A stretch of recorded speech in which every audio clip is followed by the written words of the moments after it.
And we're back for our weekly hobby news episode. Stay tuned.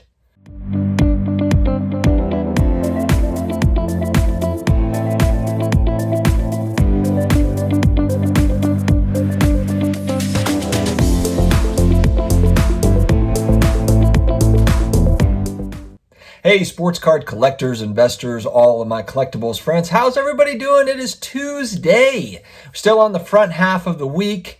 I'll be honest, it's already been kind of a beast. I'm ready to just keep on kind of moving through the week. This is kind of my break from it all. So I appreciate you guys joining me here today, this morning. If you are new here and you have not subscribed, it's daily videos on all things collectibles, personal finance, a lot of sports card talk. And it's an awesome community. We have almost 8,500 subscribers at this point. We're almost to the 1 year mark, March 22nd. I've got a big goal of 10,000 subscribers at the 1 year mark in less than, 3 weeks? It's tight, all right? It's tight. I don't know if it's a big ask. It's a tall ask. But if you'd like to help us out to reach our goal, I would really appreciate it. So hit that subscribe button, karate chop the notification bell, as my son would say.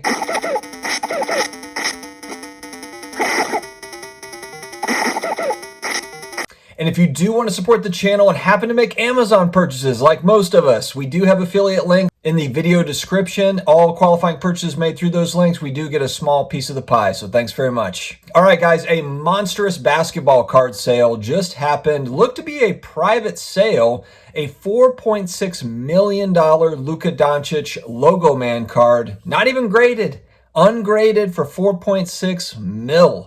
And I'll be honest, I love Luka. I'm a Dallas Mavericks fan. He's my favorite prospect, kind of my favorite new player coming up. You know, I think he's going to be the next face of the league, but the kid is 21. I think he just turned 22 maybe, or did he just turn 21?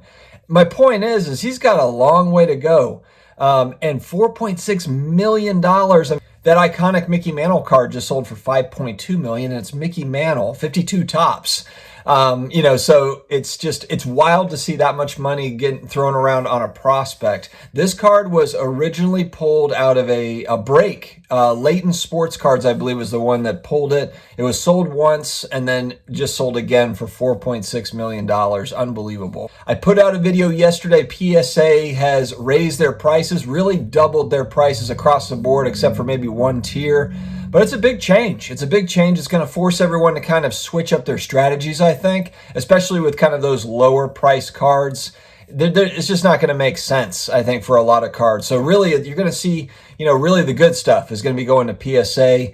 And there's a lot of speculation. I've been paying attention to, comment sections, other YouTubers and what they're talking about. And it's valid. It's which grading company is going to pick up the slack on that business, kind of that lower end business. You've got HGA that's being talked about a lot. A lot of my viewership is all in on HGA. And I honestly like their slabs. I don't know much about their resale value. I think the one huge question mark with HGA is I believe they're only taking 1,000 cards a week, which, that's good, but they've got to get it scaled up for it to really put a dent in kind of the demand, I think. I think 1,000 cards a week is, it's just small, so in the grand scheme of things, they're not going to be able to gain that market share if they're not able to scale up and, take in, 10,000, 50,000 cards a week. That's where they can really kind of, put a dent in this business. SGC is a long-time company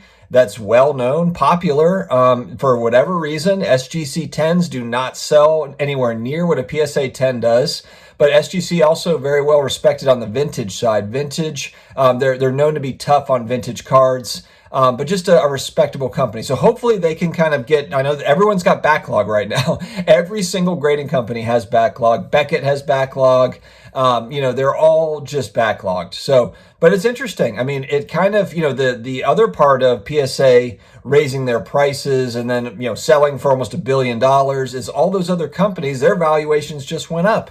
BGS, their valuation just went up, and they also control most of the authentication, the autograph authentication business, more so than PSA. So So they've got kind of that niche as well that they're working in.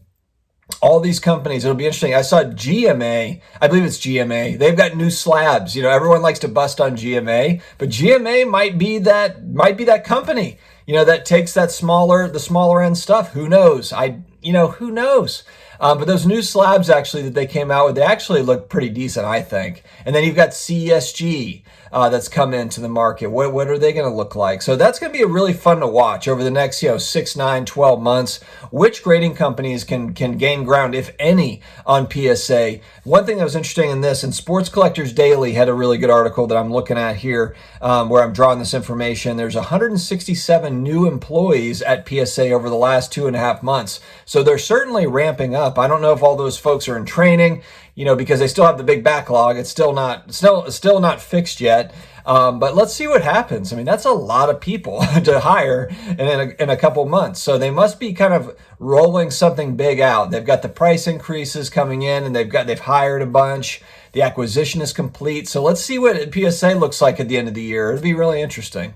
All right, I'm going to end on a positive message. I've been doing kind of positive affirmations, positive messages at the end of each video. But before I do, there's one funny story that I found on Sports Collectors Digest. This is awesome. I was on Sports Collectors Digest. They have a section called Weird Collectible Sales. And they're talking about essentially a urinal that was sold from the Pontiac Silverdome. That's the Detroit Lions Stadium, or it was. I can't remember if they moved out of that one or if that's still the same one. But anyway, this urinal is signed by Barry Sanders, and it says that it was sold for $23. And when I was looking at that, I was like, what? First off, a urinal, but then it's signed by Barry Sanders. That's so random.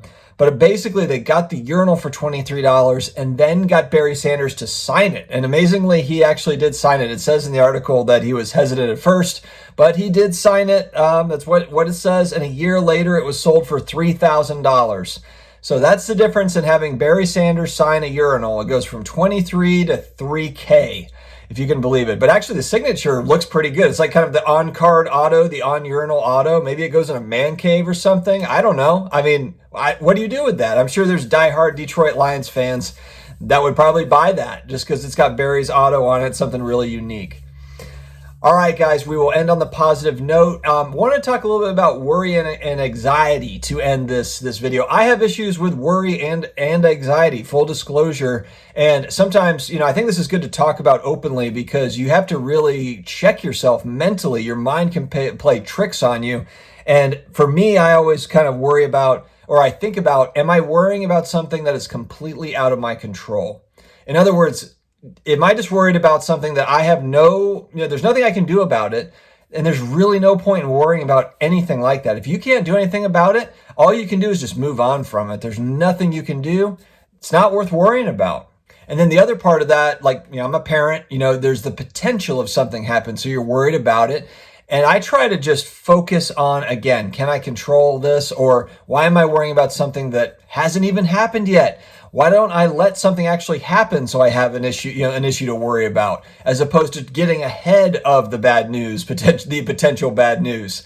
So I wanted to share that because that's something that, I struggle with it. I think about, I've said on the channel, I've got kids. I've got my youngest has autism. And so I always worry about him just in different social circumstances and all sorts of things. He just turned 6, so I have a lot of worries that are things that haven't even happened yet. They're not in my control, etc. And so it's kind of like you just got to let go at some point and just kind of let things play out the way that they're supposed to play out. But easier said than done sometimes. So guys, thank you very much for joining me. I appreciate it. I hope that you enjoyed the video. The weekly hobby news video is always one that I really love. So thank you again for stopping by. I will see you again tomorrow. Take care, guys.